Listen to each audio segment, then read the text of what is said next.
ठाकरेंच्या युती संदर्भात संजय राऊतांनी विधान केलेले आहे। फार चर्चा न करता योग्य वेळी निर्णय होतील, लोकांच्या मनात जे आहे ते होईल असं राऊत म्हणतात। तर छत्रपती शिवरायांच्या 12 किल्ल्यांना युनेस्कोनं वारसा यादीत स्थान दिलंय। याचे सोहळे सुरू आहेत। किल्ले भाजपनं बांधलेत का? तुमचा काय संबंध? यामध्ये राजकारण करायचं नाही, शाणपणा करू नका असा शब्दात संजय राऊत खडसावतायत, सत्ताधाऱ्यांवर टोला लगावतायत। पाहूया। माननीय उद्धव ठाकरे, माननीय राज ठाकरे एकत्र येतील का आणि पुढे काय करतील?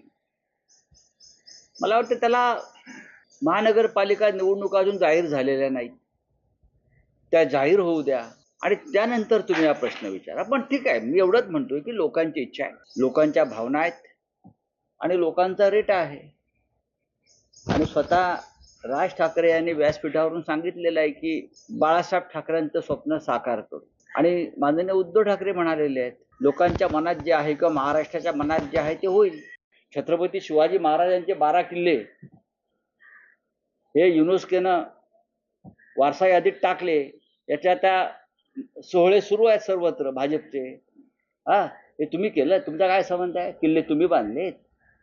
याआधी सुद्धा महाराष्ट्रातल्या अनेक ऐतिहासिक वास्तूंना हा दर्जा मिळालेला आहे, पश्चिम घाटापासून अनेक ठिकाणी, आम्हाला माहिती आहे। हे राजकारण करायचं नाही, शाणपणा करू नका राजकारणात।